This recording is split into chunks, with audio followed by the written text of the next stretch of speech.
Robert Kyagulanyi Ssentamu Bobi Wine ayolekedde obutaddamu kubeera ng'agenda emitala w'amayanja. Kino nno kiddiridde minisita avuddeyo n'agamba nti ono Bobi Wine ye kalumanywera yaviirako kubeera ng'abakungu ba gavumenti bagobebwa mawanga ag'ebweru. Robert Kyagulanyi Ssentamu Mitembo Bobi Wine batandise okubeera nga basala entotto buti oba oliawo bwe bayinza okubeera nga bamugaana okwolekera mawanga ag'abakyeruppe. Byonna ogenda kubeera ng'obitegeera mukwano gwange osobole okubeera ng'otambula nange mu ngeri emu n'okumanya.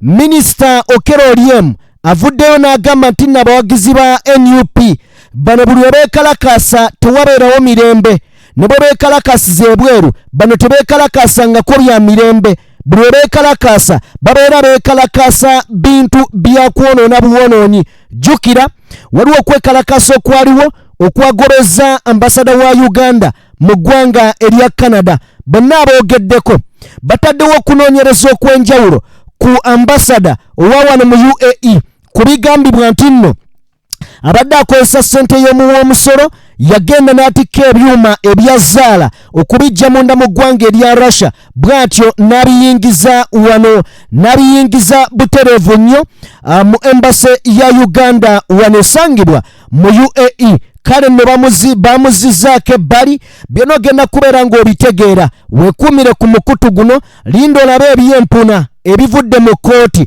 Ki ekiri mu kkooti ogenda kubeera nga nabyo obitegeera bulungi nnyo eby'omunda mu kkooti nga bwe bitambula. Mpuliriza, General Kayindo Otafiire ayongedde okubeera nga ayanika obuziina olwa gavumenti eri mu buyinza.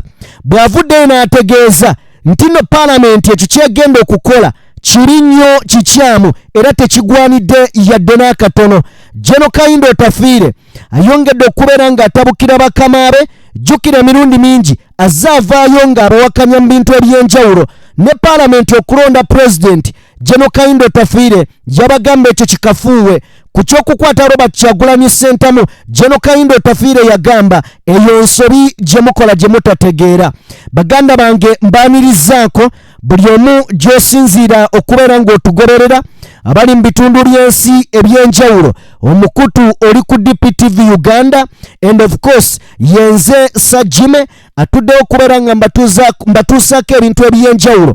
Olunaku olwaleero mutuule tubiwaye. Olunaku olwaleero mutuule tubyogere. Tetugenda kuba yadde n'akatambi akali awo, nedda. Tugenda kubeera nga twogera ebyo ebibaddewo, ebiriwo n'ebyo bye tusuubira mu maaso. Lwaki nkugambye bino? Kubanga gavumenti egamba oba abakulu mu gavumenti bawa mukama waabwe amagezi agaane Bobi Wine okuddamu okubeera ng'akwata ekkubo ayolekera emitala w'amayanja mu mawanga g'abazungu. Bamulabudde ne bamugamba ono omusajja singa tetumuyimiriza twandikisanga nga ebintu byonoonese. Robert Kyagulanyi Ssentamu njagala kutegeeza gwe wenna ampuliriza nti ebbanga lya wiiki nga nnamba alimaze mitala w'amayanja. Yagenda mu ggwanga lya America gye yagenda sayidi zeeyo butereevu n'asala n'agenda mu ggwanga erya Canada. Wetwogerera akomyewo mu ggwanga, asitudde olunaku olwaleero okubeera ng'akomewo mu ggwanga. Simanyi oba atuuse oba tannaba kubeera ng'atuuka, wabula amawulire ge njagala okubeera nga nkuwa nti akomawo leero mu ggwanga, kubanga agenda kwetaba ku kuziika kwa jjajja wa mukyala we Babi Itungo Kyagulanyi. Nabikuwadde olunaku olwajjo, naye nzikiriza tuleme kutandikira eyo. Nzikiriza tutandikireko eno n'ebyeno ne bitubimanye. Tugenda kutandikirako mu kkooti. Bino byampuna ate era byewuunyisa biri mu kkooti ya Uganda. Tebyewuunyisa ogenda kubeera nga obiraba era ogenda kubeera nga obitegeera munna Uganda.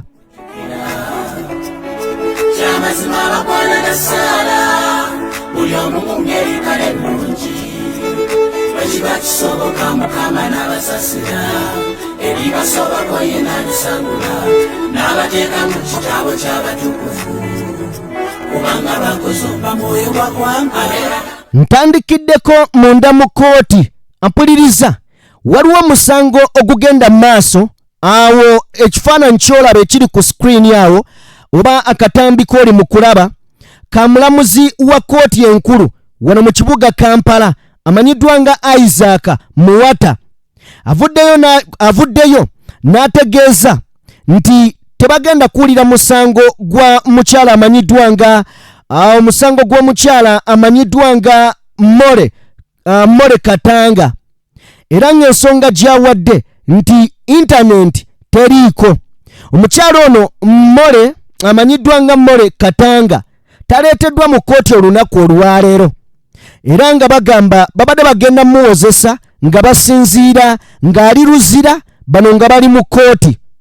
On internet neegaana okusinziira ku bannamateeka ba More Katanga bagamba omuntu waabwe ali mu mbeera mbi n'olwekyo baagala oba olyawo ateebwe naye omusango gwe teguwuliddwa lwaki intaneti egaanye. Ebyo bye byenjawulo ebiri mu Uganda, ebyo bye byenjawulo bye tulina mu ggwanga Uganda nti intaneti tukaabankaabe.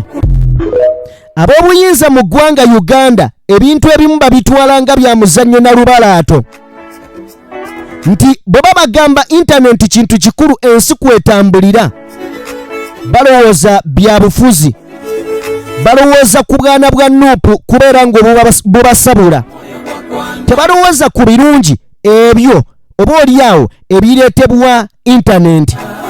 Ekisooka ya bbeeyi mu Uganda, ekyokubiri intaneti tegambikako. Kakati musango guugwo gujulidde lwa nsonga ntono nnyo. Just internet bagambye bagenda kubeera nga baguulya lunaku lwankya. Ndowooza awe n'abeeteredde. Naye eryo ly'eggwanga Uganda oluusi tubyewuunya naye nga tetugwanidde yadde okubeera nga tubyewuunya. Njagala kubeera nga nvaayo mu kooti muganda wange nsobole okubeera nga nkwongerayo eri Robert Kyagulanyi Ssentamu era nga tugenda ewa Bobi Wine. Njagala kubeera nga nsooka nkuzeeko k'emabega katono nnyo. Njagala kubeera nga nkuzaako katono nnyo emabega otegeere oba olyawo Bobi Wine gwe balwana yaani. Ng'ennaku z'omwezi 2022 omwezi gwa April lwali lunaku lwa Mande. Njagala kutegeezaako nti Robert Kyagulanyi Ssentamu yavaayo n'ategeeza gavumenti nti oba olyawo asobola bulungi nnyo okufuna ennyonyi esobola okuyamba bannayuganda abaali stranded munda mu ggwanga erya China. Bobi Wine n'ategeeza gavumenti mu bbaluwa gye yawandiikira Foreign Affairs Minister eyali amanyiddwa mu kiseera ekyo nga Ruhakana Rugunda. Yamuwandiikira Prime Minister Ruhakana Rugunda ng'amusaba permission asobole okubeera nga ayamba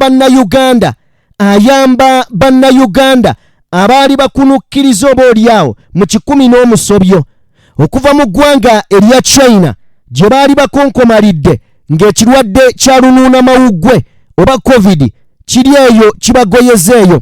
Bannayuganda twawulira omulango gwaliwo bwe baalaajana ng'abamu bafiira ku street ne batondoka ne bafa. Bobi Wine n'awandiika ebbaluwa ng'egenda eri minisita owa Foreign Affairs mu biseera ebyo n'amugamba, mukama wange mbadde nsobola okubeera nga nnyamba ku bantu abo, mumpe olukusa nze nsobola okufuna ennyonyi n'ebajjayo. Yali tagenda kuyamba bannayuganda bokka, yali agenda kuyambako n'abalala Abafirika era ng'omuwendo gwali gw'abantu 285. Abantu 285 Robert Kyagulanyi Ssentamu be yali yeetaaga okubeera ng'anunula okubajjayo kubanga abalala baafiirayo. Abajjukira ebiseera ebyo mujjukira bannayuganda abaakaaba amaziga nga balaajana baagala kubeera nga bayambibwa gavumenti ng'etunula kyamuli. Robert Kyagulanyi Ssentamu yasitukiramu era oluvannyuma lw'okusitukiramu baamutegeeza bino ebigambo. Baamugamba ensonga z'amawanga ag'ebweru ziveemu zirekere mwami Museveni, gwe tozitegeera. Baamugamba ziveemu ensonga z'amawanga zikwate kubo ziveemu zirekere mwami Museveni. Njagadde naako okamanye oba olyawo mu byafaayo gyekiri. Bobi Wine yali abaddekawo ng'ayagala kuyamba munnayuganda. Gavumenti n'emugamba tuveeko. Oyagala tuyoolako buyinja. Nyini batandika okukubirenga. Olaba bazikubira. Naye era gavumenti ewali muntu gwe yayamba. Kale n'ekyo njagadde okimanye munnayuganda munnange. Nga tugenda okutandika emboozi oba oliawo gye njagala okubeera nga nkuwa, gye njagala okubeera nga otegeera, njagala na bino nabyo tubimanye. Njagala kujjukizaako gwe munnayuganda ali eyo gy'owangaalira yonna. Olunaku lubadde lwaleero omukulu amanyiddwa nga Okello Oryem. Okello Oryem avuddeyo nendooza neno update katugiveemu nga situnaba kutuuka ku Okello Oryem byayogedde ku Bobi Wine. Kooti y'amagye emakindye wansi wa ssentebe waayo Brigadier General Robert Freeman Mugambe esindise bannakibiina kya NUP eri omuwaabi wa gavumenti okwongera okuteesa naye mu nkola eya pre-bargain. Owulidde? Pre-bargain. Mbu bateese naye mu nkola eya pre-bargain bayimbulwe, okitegedde, bayimbulwe oba babakendeereze ku kibonerezo ku misango egibavunaanibwa. Kino kiddiridde abamu ku bavunaanibwa okutegeeza nti beetegefu okukkiriza emisango gino. Kino bulijjo oba oliawo kyekyewalibwa nga bagamba tebandikkiriza misango gino kuba tegibasinga, tebandikkiriza misango gino kubanga tebagizza, wabula era twategeera emabega nti waliwo abaali babaperereza bakkirize emisango nti ddala kituufu bagikola, bwe bagikkiriza bo bateebwe era nga babasuubiza okubawaayo ebintu. Ombu simanya amayumba, obukadde simanya bimeka, era twawulirako bazadde baabwe nga babagamba temubikkiriza kuba nabyo tebajja kubibawa, temubikkiriza kuba nabyo tebajja kubeera nga babibawa. Mu ngeri y'emu mukwano gwange mpuliriza, njagala kubeera nga nkwongerayo. Wano bagambye nti singa bakkiriza bagenda kubeera nga bateebwa. Ekibonerezo kyabwe oba oliawo okendeezebwako abamu. Era nga kino kugamba ebisingawo kigambibwa nti mu weeks 2 we bigenda okubeera nga bikolebwa. Kiki ekiri emabega w'abantu bano okukkiriza? Gwali eyampuliriza. Kitegeeza abantu abamu babasaako gino emisango wammanga, obutujju, okubeera nga bayeekera eggwanga, gye gimu ku misango egyatekebwa ku baana bano, okulya mu nsi olukwe, mu ngeri y'emu n'emisango emirala eminene, okuyeekera eggwanga. Singa okera ku makya n'okkiriza nti kituufu twali tuyeekera eggwanga era twetaba mu bikolwa eby'obutujju, kitegeeza bagenda kubuuza mukama wo yaani? Mukama wo yaani? Definitely alina kubeera Robert Kyagulanyi Ssentamu. Robert Kyagulanyi Ssentamu kyabayingiridde kwe kubeera nga bajja muyita bagambe nti mukulu obadde oyina ebikolwa eby'obutujju byogezaako okukola okuyeekera gavumenti bo gye bayita ennonde. Kitegeeza okukwatibwa kubaawo, naye ekibuuzo kiri nti bayinza omukwata Bobi Wine? Ekyo kyo kibeerawo nakyo tukyebuuze. Bayinza okumukwata, naye nga amawulire genjagala okubeera nga nkuwa ge g'abaana bano, era nga njagala kutegeeza nti batokyaringibwa, batulugunyizibwa, era nga buli lunaku basinkana abantu ab'enjawulo oba abantu ab'enjawulo babasinkana mu ngeri y'okubeera nga baagala obboogeza ebyo by'abakulu bye bawulira baagala, nga babasuubiza ebirungi. Naye njagala mujjukire be basuubiza mikwano gyaffe nti waliwo bannaffe abalala be baasuubiza ne babookya ne zipaasi ne bavaayo ate ne bagamba nti NUP ye yatuwokya. Ebyo nabyo temubyerabira. Naye eyo njagala tube nga tuvaayo njagadde n'ekyo nakyo mukitegeere nti abaana bali mu bazunza ate nga baagala bakkirize emisango gye bataakola lyebbanga eddene lye babalese mu kaguli. Then wano tuwolekedde njagala kubeera nga nkutegeeza minisita omubeezi avunaanyizibwa ku nsonga ez'ebweru w'eggwanga amanyiddwa nga Henry Okello Oryem agamba bw'ati, agamba nti nno abawagizi ba National Unity Platform, eno statement agikoze lunaku lwaleero, aba NUP kano mukawulire, abawagizi ba National Unity Platform tebeekalakaasangako mu mirembe wabula bakozi ba fujjo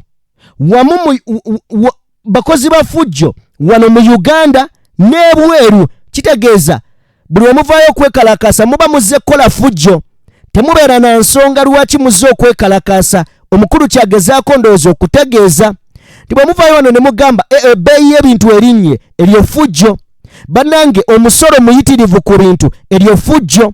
Bwe muvaayo ne mugamba nti bannange enguzi eyitiridde eryo fujjo. Ategeeza n'ab'ebweru. Kitegeeza baganda bange abatera okwekalakaasa awo e Switzerland anti oba oli awo buli we muvaayo ne mwekalakaasa muba mukola fujjo. Temuyina bibaluma, just muba mwagala kukola ku fujjo, muba mwagala just kwerabisaamu. Okello Oryem bw'agamba baganda baffe ab'e Canada awo, kitegeeza temwekalakaasa na nsonga, muba muli malala. Aba wano mu America mwekalaka Okello Oryem agamba muli mu malala, temuyina nsonga lwaki mwekalakaasa, muli just mu malala. Bannayuganda beekalakaasa mu bitundu by'ensi eby'enjawulo mbu temuyina nsonga nambulukufu, wabula mugenda kuwogganira ku street na kubeeraawo nga temuyina byakkola. Okello Oryem bw'atyo bw'abagambye. Mu ngeri emu Okello Oryem ayongeddeyo n'agamba nti nno ne wabweru waalyo, wabweru wa Uganda bagamba nti tebasanyuka. Alinga agamba Okello Oryem nti mmwe temusanyuka nga mwami Museveni akola ebyo birungi byakolera eggwanga. Olw'okuba mwagala Kyagulanyi kati mwagala mutabangula eggwanga nga muyita mu kuwoggana n'okwekalakaasa okwo kwe muliko eyo emitala w'amayanja n'abaawano. Okello Oryem ayongerayo, akyayongerayo tuyite ki dame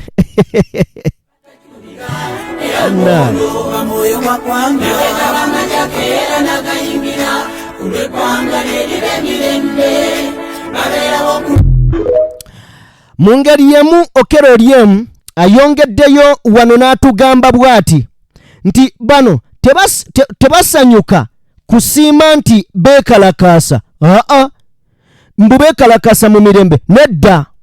Agamba bw'ati omubaka wa Uganda e Canada Achenge Joy Ruth tasaanye kulamulwa bw'atyo nga tusinziira ku butambi bwa social media ng'alumba abawagizi ba NUP. Ekirungi naye akyogedde bulungi, ng'alumba abawagizi ba NUP. Agamba ng'alumba abawagizi ba NUP. Ekirungi akyogedde bulungi. Kakati bw'abanga wano akimanyi nti yalumbye. Agamba nti nno ambasada wa Uganda mu ggwanga erya Canada tasaanidde kulamulwa bw'atyo oba kusalibwawo bw'atyo nga basinziira ku butambi bwa social media, olw'okuba yabadde nga bawanyisiganya ebigambo n'aba NUP abali ku nguudo. Wabula tutunuulire kimu emirimu emirungi gy'akoze ng'ali mu ofiisi. Tetwanditunuulidde bino byogerwa mbwe abanuupu baayogedde bwe bati ate obutambi obwayitinganye nedda. Agamba omukulu Okello Oryem agamba nti ono omukyala tuleme mutunuulira nti bawanyisiganyizza ebigambo n'abanuupu, naye agaanye okutegeera kimu ebigambo bye yakozesezza ddala bya buntu, kubanga omukyala ono yawulikika mu katambi bwe baali bamubuuza ku nsonga za Akideo Kivumbi nti abantu abawambibwa bo muboogerako ki, era ye yayanukula bulungi ng'agamba nti obuzibu bwe mulina mmwe abannuupu mwewamba ne muwaayiriza gavumenti, era yalabikako nga bawaanyisiganya ebigambo n'abantu ba NUP awo mu ggwanga erya Canada.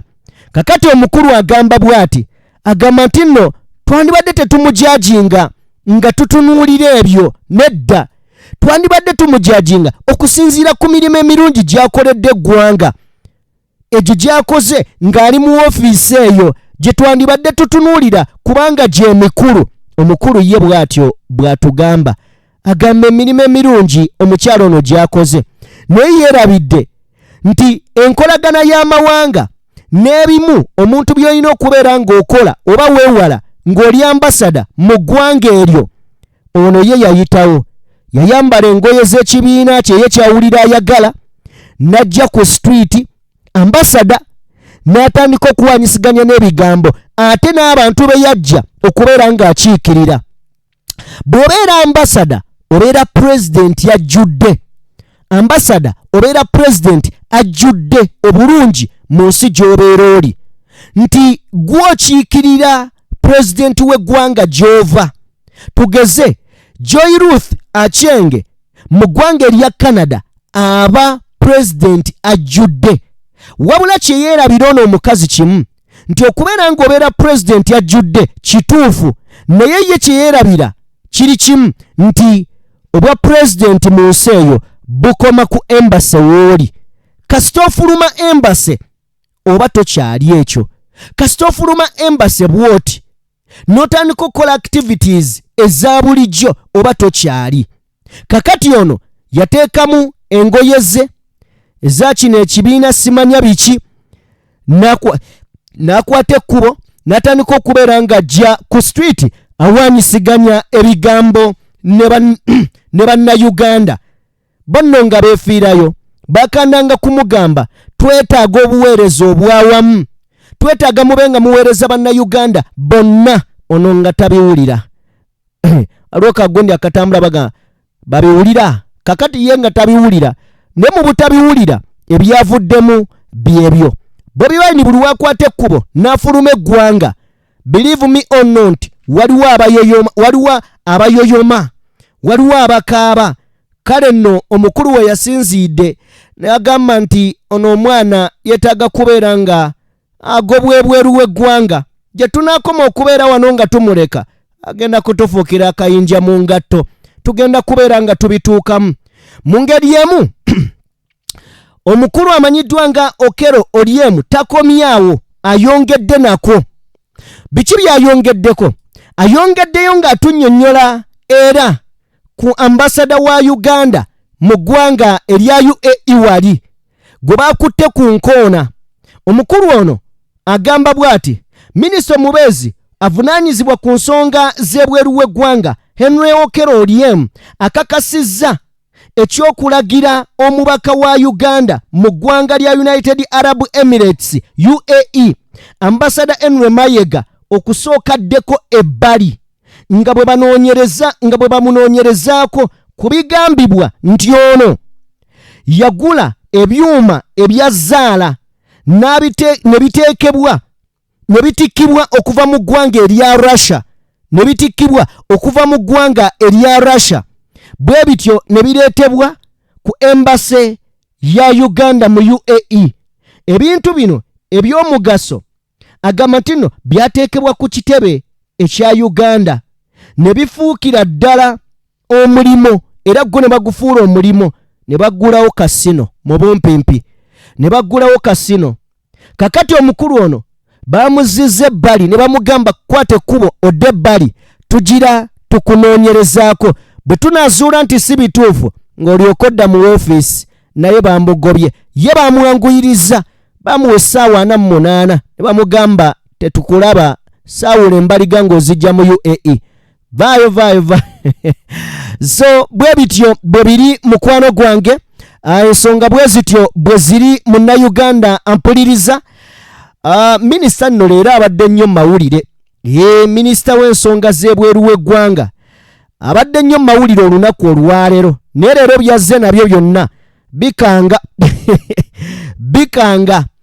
Mu ngeri y'emu nga sinnaba kutuusa Robert Kyagulanyi Ssentamu wayinza okubeera nga ebyokugenda ebweru w'eggwanga birinyiddwamu eggere.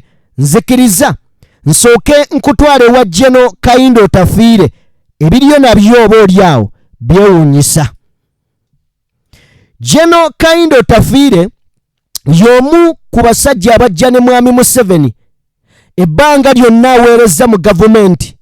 Wabula General Kayindo Tafiire gino emyaka tetumanyi kikyanjawulo kyali, kubanga ataddewo enjawulo ku banne.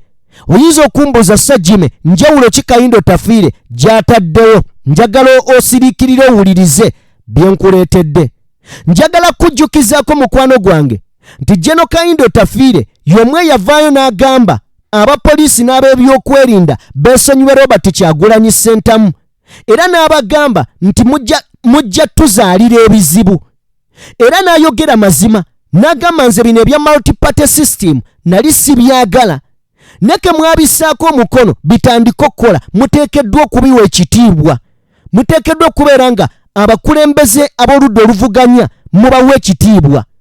Okuggyako nga mwagala kuzaalira gavumenti bizibu, ebyo n'abissaawo. Bwe twatuuka ku digital number plate, bannayuganda nga balina ebibuuzo, digital number plate zitukwatirako luddawa, era ddala tuzeetaaga oba kwonona nsimbi ya muwa musolo. General Kayindo Tafiire yavaayo n'agamba nti bino tebiina makulu, era yabassa nnyo ku nninga n'abagamba kampuni egenda okukola, kampuni terina we yali ekozeeko, Uganda mugiyita gezeserezo.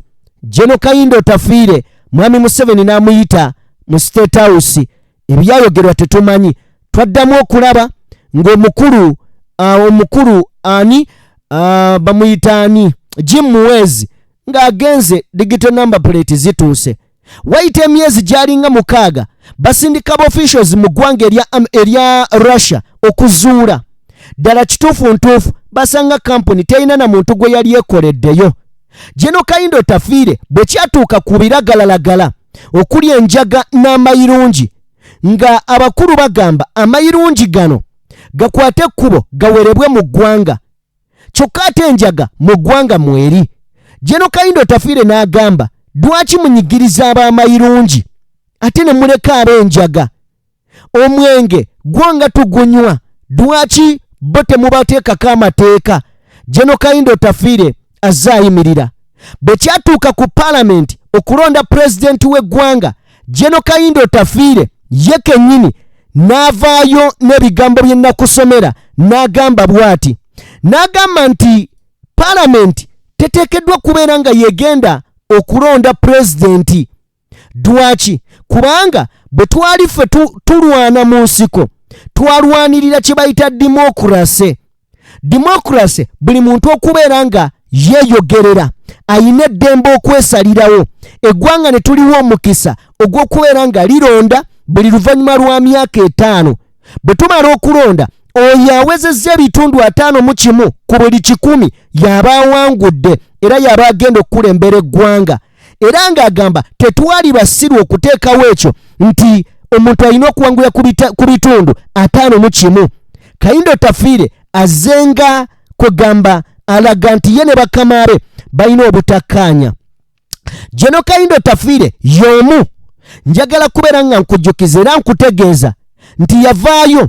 Kitegeeza kiri agaanye okukkiriziganya ne mukama we Mwami Museveni.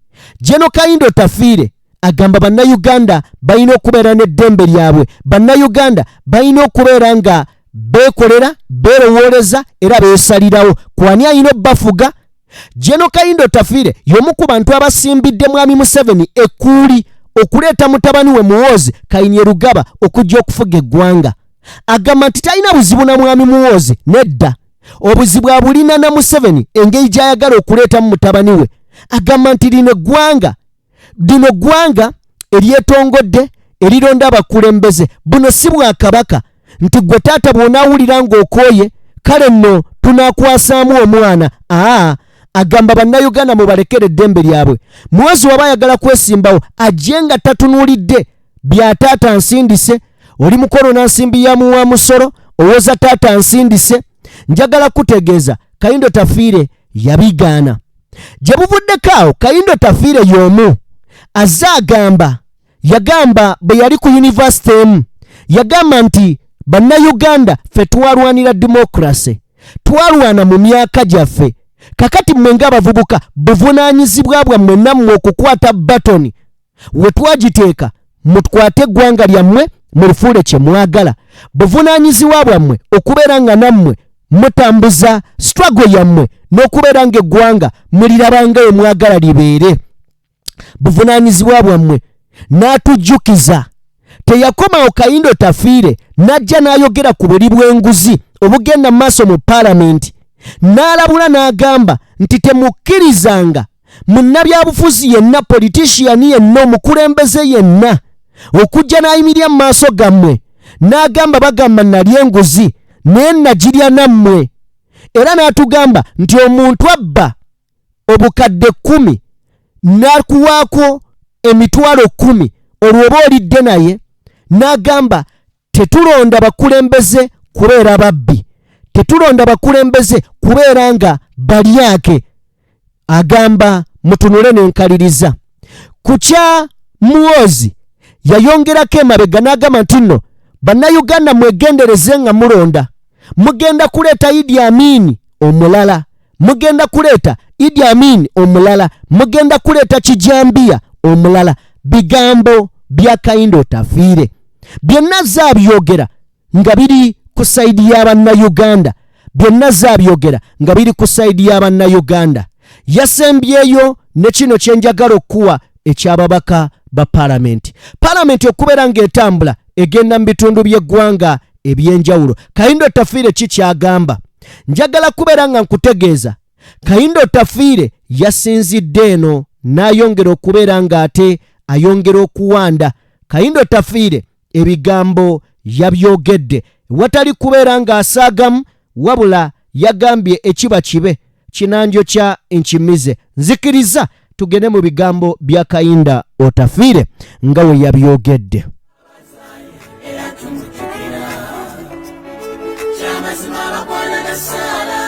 General Kayindo Tafiire yakutte paalamenti n'agicriticizinga era ng'agamba General Kayindo Tafiire proposal ya paalamenti okubeera ng'etambuza entuula za paalamenti okwetoloola regions ez'enjawulo yagambye kuno kwonoona na kusaasaanya nsimbi ya muwa musolo ey'obwereere bannayuganda nga tebalina kye bafunye agamba kino kya bwereere.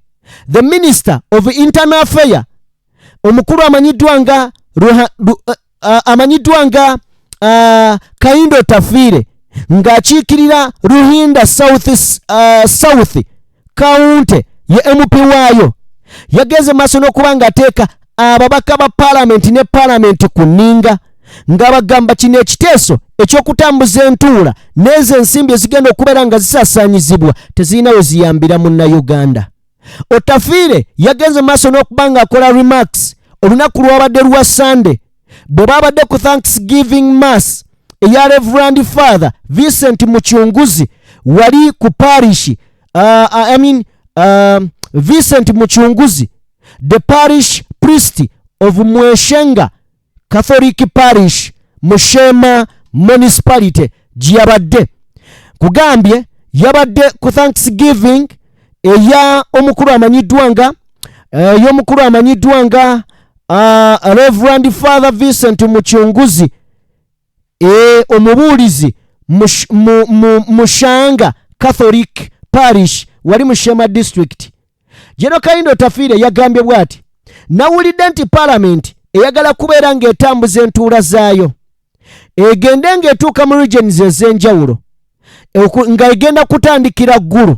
Kayindo Tafiire yagambye tubeeremu amagezi ababaka 5 mu paalamenti nga bano bagenda ne badriver baabwe n'abayambi baabwe bonna balina okufunawo okusula. Tafiire abuuza nti sente zino zonna tezirina kye zisobola kukola. Agamba nti sente zigenda okulabirira MP driver we basitaafu eri gye bagenda mu region omuli ggulu mbalala resources ezo zonna sente zonna zetuweze mugenda okuwonoona lwaki temuzikoleramu bannayuganda ebintu ebyetaagisa? Sente zemugenda okusaasaanya mu hotel zonna lwaki temuzikoleramu bannayuganda ebyo byetaagisa? Agamba agamba nti you want the taxpayers money after paying taxes. Bannayuganda wakati mu kukwata akasente kaabwe ne basasula emisolo, mmwe kye mugenda maaso n'okubanga mubayamba sente zaabwe ze basasula ne poor service delivery gwe mubawa kwe kubeera nga mmwe sente zaabwe muzifunamu butripu Mbalala, Gulu, Namenya n'ebitundu ebirala. N'abuuza hotels ziri mmeka ze mugenda okubeeramu ezigenda okubeera nga mwenna zibasobola obaakomondeetinga? Ayongerako n'agamba Otafiire nti kino kibi nnyo eri ababaka abatalumiriddwa mu nnansi. Kino kibi nnyo eri omubaka oba ababaka abatalumiriddwa bannansi. Ayongerako omukulu n'atwongera wano n'atugamba nti yasinzidde ku guno omukolo gwennyini n'ayogera n'omubaka omukyala ow'ekitundu kino amanyiddwa nga Rosemary Kyakinkongo wa Shema District Woman MP. N'amugamba nti kino kyemukola kikyamu. Era noono Woman MP nakkiriziganya ne Kayindo Otafiire n'agamba mazima gali nti kino kikyamu. N'agamba bwe tuba nga tulina bakansala wansi abasobola okubeera nga baleeta obubaka obuva wansi ne babuleetera ba MP n'abukwata n'abutuusa mu Parliament, lwaki twandibadde tukwata ensimbi tuzisaasaanye mu bitaliimu makulu? Jeno Kayindo Otafiire bw'atyo bingi ebyawandiikiddwa, wabula njagadde nkugiremu ebyo ebikulu oba oliawo n'ebirala bikulu, naye ate ebyo bye bibadde ebikulu. Nkugiddeyo Kayindo Otafiire butya bw'azzaayawukana ne mukama we ku nsonga ez'enjawulo. Bw'azzaawukana ne mukama we Mwami Museveni. Mwami Museveni akkiririza mu Parliament okwongera ku babaka era batuleetera disitulikiti endala ndowooza ziri 68 naye n'eziriwo kuziriwo olwaleero tulina 82 tezirinamu yadde eddwaliro lya gavumenti, baagala kuleeta ndala. Kati gwe munnayuganda weenyweze. Njagala kubeera ng'eyo nvaayo, bwe mba nga nvuddeyo nzikiriza tukwate ekkubo twolekere ebigambo bino. Gwampuliriza Bobi Wine ennaku zino abadde bweru wa ggwanga. Tukimanyi nti buli wakwata ekkubo n'afuluma eggwanga ebiseera ebisinga wabaawo abangaŋŋala wabaawo abakaaba, bakaaba batya. Bwe yakwata ekkubo n'agenda mu ggwanga erya Bungereza ebyavaayo mwabiraba nga yakakomawo bw'ati mu ggwanga Anita Amongi Bungereza n'emusaako sanctions. Mu ngeri y'emu Robert Kyagulanyi Ssentamu buli wakwata ekkubo n'afuluma eggwanga ekiddako muba musuubira ensonga ennene. Ku guno omulundi bwe yagenze mu ggwanga erya America buli omu n'abuuza ki ekigenda okubeerawo. Ddala agenze mu convention yokka, ekyo ne tugamba katusirike. Bobi Wine abuzaabuza. Oyinza okugamba abantu nti ali mu America ng'ali Canada, n'omugaa ali Canada ng'ali Switzerland, kwegamba entambula ya Robert style. Naye kale twagala kubeera nga tutegeera ng'abula olunaku lumu Bobi Wine ayingire eggwanga erya Canada, bagobye ambassador Joy Ruth Achieng, bamugobye era nga beekwasa nti ono omukyala yasiiwuuse empisa, yalemye okutegeera amateeka agafuga bambasada mawanga gye baba balaze. Okuwanyisiganya ebigambo ne bannansi ekyo kikolwa kikyamu. Kakati no bamugambye akwatemu ebibye, oba abadde tagulanga ngatto abadde nga tagulangayo ngatto ayambale lugabire. Bw'aba sapatu zaalimu z'aba akwate ekkubo ave mu ggwanga ery'abategeevu. Era we nasinziddewo okubeera nga mbagamba ne mbagamba waayi omukyala lwaki tadda n'alima lumonde, lwaki tadda n'alima lumonde wano ewaka n'abyala ne ku bikata najja n'abyala ne ku bikata nakyogedde ndowooza lunaku lwabadde lwajjo. Naye Bobi Wine ono gavumenti ekituufu kiri nti emwekengera ago mazima nti buli wagenda ebweru wabeerewo ebintu ebikyuka, wabeerewo ebintu ebitali bya bulijjo ebyapeninga. Ago mazima bwe kiri, tosobola kubeera nga okiwakanya kubanga laba ebiriwo. Oli owa UAE ebyabwe bitegeerekeka nti bakola bya kisiru byabwe. Jene Jejo Odongo abantu balina okufunira obuyambi, bannayuganda abavudde wano ewaka n'abali eri okutaasibwa bo bali mu zikasino.